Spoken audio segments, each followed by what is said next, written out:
அனைவருக்கும் வணக்கம். நான் அமுதா, உதவி பேராசிரியை டாக்டர் எஸ்என்எஸ் கல்வியியல் கல்லூரி கோவை. இன்றைக்கி நம்ம கிரியேட்டிங் அண்ட் இன்க்ளூசிவ் ஸ்கூல் அப்படின்ற பேப்பரில் முக்கியமான ஒரு தலைப்பை பற்றி பார்க்க போகிறோம். ஒருங்கிணைந்த கல்வி. அதன் மூலமாக ஒருங்கிணைந்த கல்வி மூலமாக அனைவருக்கும் கற்றல் வாய்ப்பு எவ்வாறு ஏற்படுவது, இந்த கருத்தை பற்றி தான் இன்றைக்கி நம்ம இந்த வீடியோவில் பார்க்க போகிறோம். ஒருங்கிணைந்த கல்வி, அதாவது இன்டிகிரேட்டட் எஜுகேஷனில் ஒவ்வொரு மாணவரும் கற்றலில் பங்கேற்கும் உரிமை பெற்றவங்க. அவரது திறன், பின்னணி, அது தேவை எதுவாக இருந்தாலும் அனைத்து குழந்தைகளும் கல்வி கற்பதற்கான வாய்ப்பு வழங்கப்படணும். ஏன்னா குழந்தைகள் அனைவருமே என்ன பண்ணுறாங்கன்னா, அவங்களுடைய தேவைகள்னு சொல்லக்கூடிய அடிப்படை தேவைகளான கல்வி பெறுதல் அப்படிங்கிற தேவையை நிறைவு செய்யக்கூடிய நிலையில் தான் இருக்கிறாங்க. ஆனால் இன்றைய கல்வி சூழல், பள்ளி சூழல் எல்லாமே அதுக்கு பொருத்தமுடையதாக மாற்ற வேண்டியது வகுப்பு ஆசிரியர் மற்றும் சமுதாயத்தின் ஒரு முக்கியமான ஒரு கடமையாக இருக்குது. ஒவ்வொரு குழந்தைகளுக்கும் இன்க்ளூசிவ் எஜுகேஷன் அப்படிங்கிற கருத்துக்கள் இன்றைக்கி ஒரு பிரச்சனையாக இருக்குது. அதாவது மாற்றுத்திறனாளி உட்பட அனைத்து மாணவர்களையும் தடையில்லாமல் பொதுக்கல்வி வகுப்புகளில் இணைத்து செல்லும் அணுகுமுறைகள் தான் என்ன சொல்கிறேன், இன்க்ளூசிவ் எஜுகேஷன் அல்லது உள்ளடங்கிய பள்ளின்னு சொல்கிறோம். அதாவது சாதாரண குழந்தையும் சிறப்பு தேவையுடைய குழந்தையும் ஒரே கற்றல் சூழலை உருவாக்கி அவங்களுக்கான தேவையை நம்ம என்ன பண்ணுறோன்னா நிவர்த்தி செய்கிறதுக்கு பேர் தான் இன்க்ளூசிவ் எஜுகேஷன். அதாவது முழு பங்கேற்பை உறுதி செய்து கற்றல் முறையை தகவமைக்கிறதுக்கு பேர் தான் இன்க்ளூசிவ் எஜுகேஷன். அவங்களுடைய தேவைகள் நிறைவு செய்கிறது மட்டும் இல்லாமல் அவங்களுக்கு என்ன புரிஞ்சிருக்குது, என்ன புரியலை அப்படிங்கிற தகவமைப்பையும் நம்ம என்ன பண்ணுறோம், உறுதி செய்கிறோம். பொதுவாக உள்ளடக்கம் அப்படிங்கிறதுல பார்க்கும்போது அவங்களுக்கு என்ன புரிஞ்சிருக்கு அப்படிங்கிறத எப்படி நம்ம உருவாக்குறோம், என்ன அணுகுமுறையை பின்பற்றுறோம், என்ன கட்டமைப்பை பொதுப்பள்ளியில் பின்பற்றுறாங்களோ அதே கட்டமைப்பை சிறப்பு தேவையுடைய குழந்தைகளுக்கு நம்மளால் பின்பற்ற முடியாது. அவங்க சிறப்பு குழந்தைகள், அவங்களுக்கான சிறப்பு வட்டார வள மையங்கள் மூலமாக அவங்களுக்கு கொடுக்கக்கூடிய கருவிகள் மூலமாக அவங்களுடைய கற்றல் கற்பித்தல் நிகழணும். அவங்களுக்கான சிறப்பு கவனம் செலுத்தப்படணும். பரஸ்பர மரியாதை அவங்களுக்கு வழங்கப்படணும். சமூக உடல் மனநிலை தடைகளை வகுப்பறை சூழலில் அகற்றணும். இதெல்லாம் ஒரு ஆசிரியர் மற்றும் கூட படிக்கிற அந்த சக மாணவர்களுடைய கடமையாக இருக்குது. அது மட்டும் இல்லைன்னு பார்த்தீங்கன்னா, திறன் கண்டறிதல். அவங்களுக்கு என்ன திறன் இருக்குது அப்படிங்கிறத கண்டறிஞ்சு அதை முன்னிலைப்படுத்தி அவங்கள்ட்ட இருக்க குறைபாடை மட்டும் பார்க்காம அவங்க சிறப்பாக கற்பிக்கிறதுக்கு என்ன பண்ணணும், நம்ம சரியான ஒரு திட்டமிடல் ஏற்படுத்தி கொடுக்கணும்.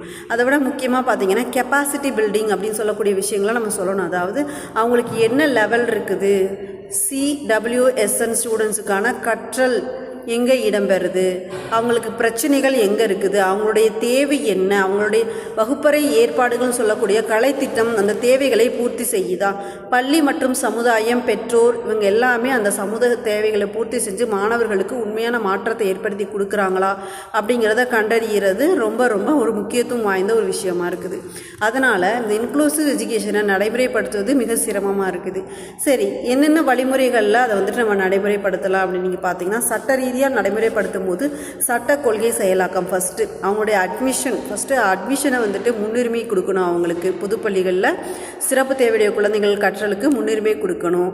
அவங்களுக்கு சிறப்பு ஆதரவு கொடுக்கணும். பல வடிவ கற்றல் கற்பித்தல் பொருட்கள், உபகரணங்கள், டீச்சிங் எய்ட்ஸ் எல்லாமே அவங்களுக்கு தேவையான அந்த சிறப்பு தேவையுடைய குழந்தைகளுக்கு தேவையான அந்த கருத்து, அதாவது துணை கருவிகள் எல்லாத்தையும் நம்ம என்ன பண்ணணும், அவங்களுக்காக வாங்கி வைக்கணும்.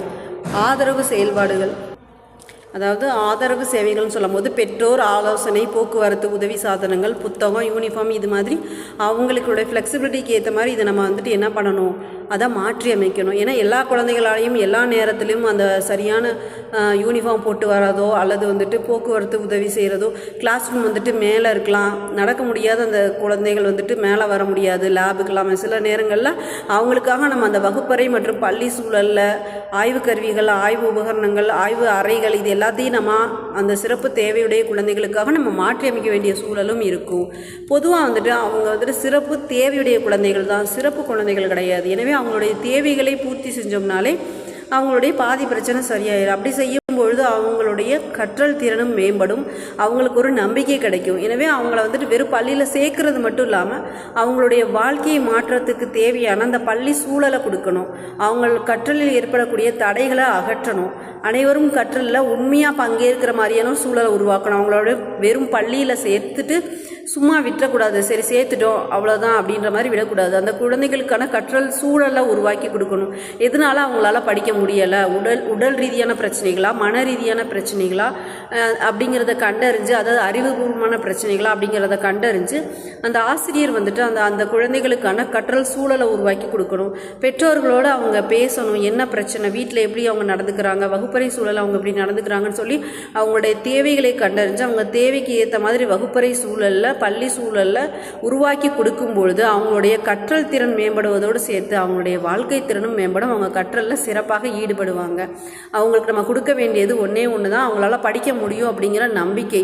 அது உள்ளடங்கிய கல்வியில் ஒவ்வொரு ஆசிரியருக்கும் மாணவருக்கும் மிக முக்கியமான ஒரு கருவியாகும். நன்றி.